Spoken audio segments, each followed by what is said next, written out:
जानते हैं कि इच्छा मृत्यु का जो मुद्दा है वो काफी लंबे समय से चर्चा में रहा है और साथ ही साथ विवादों में भी रहा है। हाल ही में सुप्रीम कोर्ट ने इच्छा मृत्यु को लेकर के एक नई गाइडलाइंस जो है वो जारी कर दी है और इन गाइडलाइंस में जो सबसे ज्यादा उत्तरदायित्व सौंपा गया है वो डॉक्टरों को सौंपा गया है।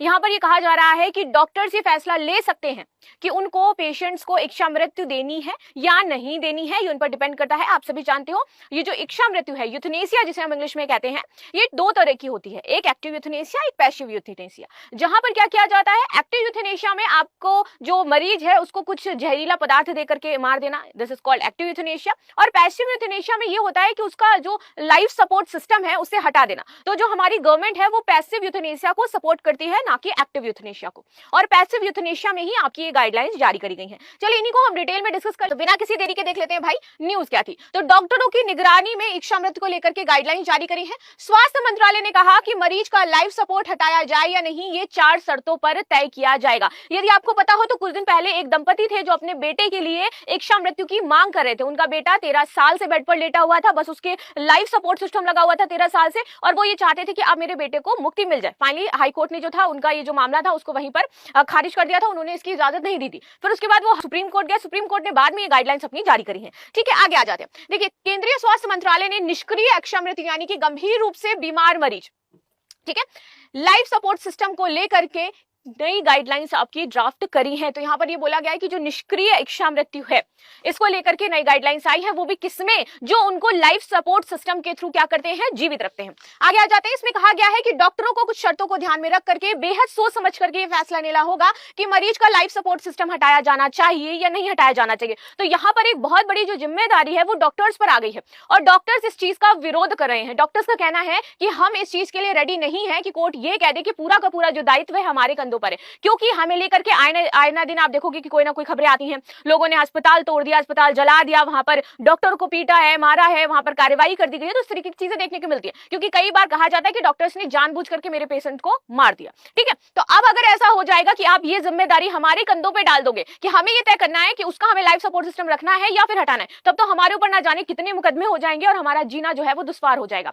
अब मैं आप सभी, अगर मुझे कोई भी डॉक्टर यहाँ पर देख रहा है या मेरी वीडियो सुन रहा है, तो मैं आपसे ये जानना चाहती हूँ उन सभी डॉक्टर्स से कि ये जो डिसीजन लिया गया है इसको आप किस तरीके से देख रहे हो, और यदि आपके ऊपर ये जिम्मेदारी आती है देन आप क्या चाहोगे, इस जिम्मेदारी को लेना चाहोगे या नहीं लेना चाहोगे, अगर लोगे तो उसे किस तरीके से आगे परस्यू करना चाहेंगे। ठीक है, आगे आ जाते हैं। गाइडलाइंस में 4 शर्तें तय की गई हैं जिनके आधार पर यह फैसला लिया जाएगा कि सपोर्ट सिस्टम रखना है या नहीं रखना है। देखिए, सबसे पहले कि मरीज को ब्रेन स्टेम डेड घोषित किया जा चुका हो तब आप उसका लाइफ सपोर्ट सिस्टम हटा सकते हो। दूसरा कि डॉक्टर ने मरीज के हालात की अच्छी तरीके से जांच पड़ताल कर ली है और जिससे यह साफ हुआ हो कि मरीज की बीमारी एडवांस स्टेज में पहुंच गई है और इलाज से कोई फायदा नहीं होने वाला है। इस स्थिति में अब डॉक्टर्स उसका सपोर्ट सिस्टम हटा सकते हैं और उनको क्या है, पैसिव यूथनेसिया दे सकते हैं।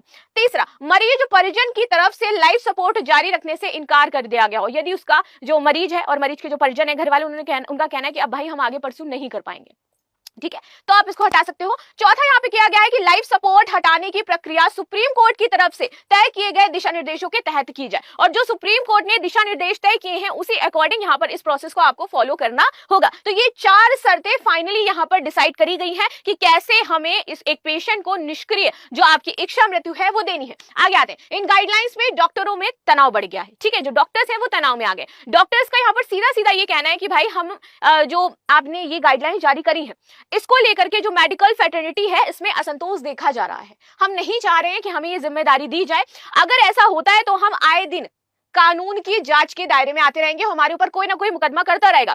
ऐसे क्लिनिकल फैसले डॉक्टर्स नेक नियत से लेते हैं, लेकिन कई बार ऐसा होता है कि उनके जो मरीज के जो परिजन होते हैं वो डॉक्टर्स को ही गलत साबित कर देते हैं। वो कह देते हैं कि डॉक्टर ने जानबूझ करके ऐसा किया है, उन्होंने मेरे पेशेंट को मार दिया है, और अब उनके ऊपर क्या करते हैं, वो कार्रवाई करते हैं, कई बार तोड़फोड़ भी कर देते हैं। तो उन्होंने बोला कि यदि अब आपने ऐसा कर दिया और हमें इस दायरे में लेके आए तब तो और भी ज्यादा ये सारी चीजें होने लगेंगी और हमारे ऊपर अननेसेसरी प्रेशर बन जाएगा।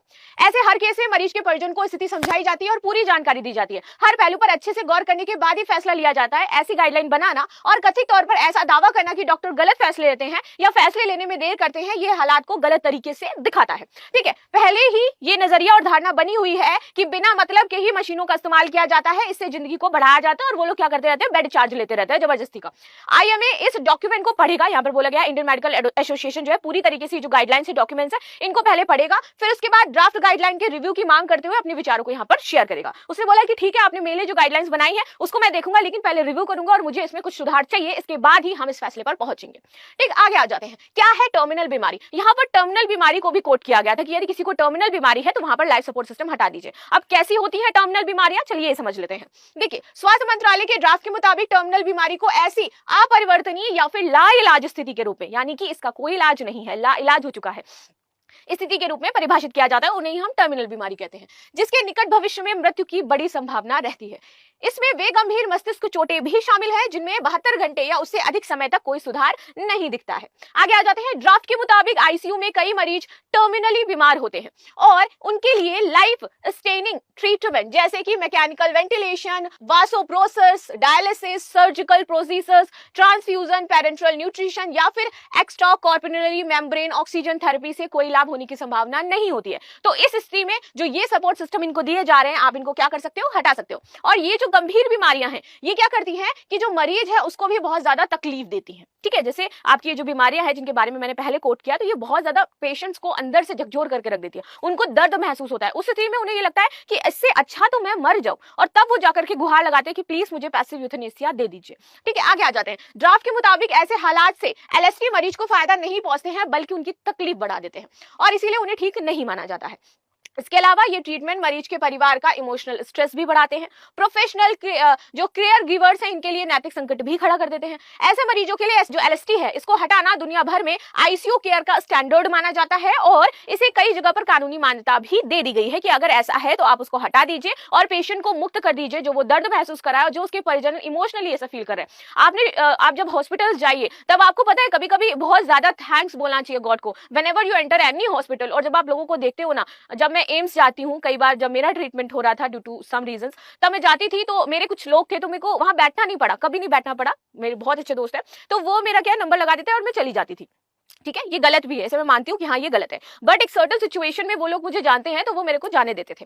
लेकिन उसी जगह जब मैं देखती थी कि बहुत सारे लोग हैं जो बैठे हुए हैं, सुबह से शाम तक आकर के बैठे हुए हैं, कुछ इमरजेंसी लाइन में लगे हुए हैं, कुछ स्ट्रेचर पे रात 2-2 दिन से वहां पर बैठे हुए, तो उनको देख करके मुझे ऐसा लगता था लिटरली मतलब मैं बहुत भाग्यशाली हूँ कि मुझे इस सिचुएशन में मैं नहीं हूँ कि मैं स्ट्रेचर पे लेटी हुई हूँ, मैं चल पा रही हूँ, अपने आप को खुद दिखाने आ रही हूँ। तो मैं उस टाइम भगवान को धन्यवाद बोलती हूँ कि भगवान इस तरीके की किसी की भी साथ में सिचुएशन ना हो कि किसी को ऐसे लाइफ सपोर्ट सिस्टम दिया जा रहा है, 4-5 लोग उसके साथ है। कई मरीज मैंने ऐसे देखे जो अकेले आते थे और चल नहीं पाते, उनके साथ उनकी कोई फैमिली नहीं थी। तो जो इस तरीके की सिचुएशन होती है ना, तब हमें रियलाइज होता है कि यार कितनी बुरी स्थिति है। ठीक, आगे आते हैं। ऐसे फैसले मेडिकल, एथिकल और लीगल पहलुओं को देखने के बाद ही लिए जाते हैं कि लाइफ सपोर्ट सिस्टम हमें हटाना है या नहीं हटाना है। डॉक्टर ले सकते हैं मरीजों की लाइफ सपोर्ट हटाने का फैसला और यही सबसे बड़ी चीज है। देखिए, अगर कोई व्यक्ति अपने लिए फैसला लेने में सक्षम नहीं है, उसने अपनी क्षमता खो दी है, तो उस स्थिति में कानूनी शर्तों के अनुसार यहाँ पर डॉक्टर क्या करेंगे, उस ट्रीटमेंट को रोक देंगे और उनका जो लाइफ सपोर्ट सिस्टम होगा उसको हटा देंगे। ये व्यक्ति की स्वायत्ता, गोपनीयता और गरिमा के मौलिक अधिकार को ध्यान में रखकर किया जाता है। ये बहुत ही इंपॉर्टेंट चीज है कि इसके मौलिक अधिकार का हनन नहीं होगा। आगे आते हैं। इसमें एडवांस मेडिकल डायरेक्टिव यानी कि एएमडी का नाम दस्तावेज में शामिल होगा। एएमडी एक लिखित घोषणा होनी चाहिए जिसे कोई व्यक्ति निर्णय लेने की क्षमता रहते हुए बनाता है। इसमें वह बताता है कि अगर वह निर्णय लेने की क्षमता खो देता है तो उसे कैसा चिकित्सा उपचार दिया जाए। तो उसके लिए पहले से एक जैसे नहीं विल तैयार करते हैं। तो ये समझ लीजिए कि उस पेशेंट का ये विल हो गया कि जिसमें उसने जब उसका क्षमता था, मानसिक वो समझ पा रहा था, चीजों को सोच पा रहा था, तब वो लिख देता है कि उसमें ठीक है अगर मेरी सोचने समझने की क्षमता समाप्त हो जाती तो मैं चाहता हूं कि मेरा लाइफ सपोर्ट सिस्टम हटा दिया जाए या फिर जो डॉक्टर सही समझे वो कर दे। ठीक है, तो इस तरीके से होगा।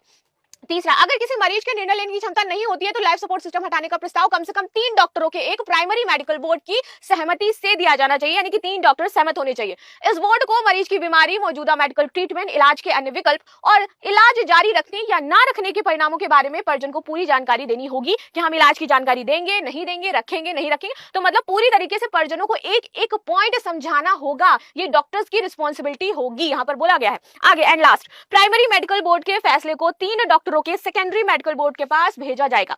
सेकेंडरी मेडिकल बोर्ड से मान्यता मिलने के बाद ही प्राइमरी मेडिकल बोर्ड का यह फैसला माना जाएगा कि हाँ अब ये सही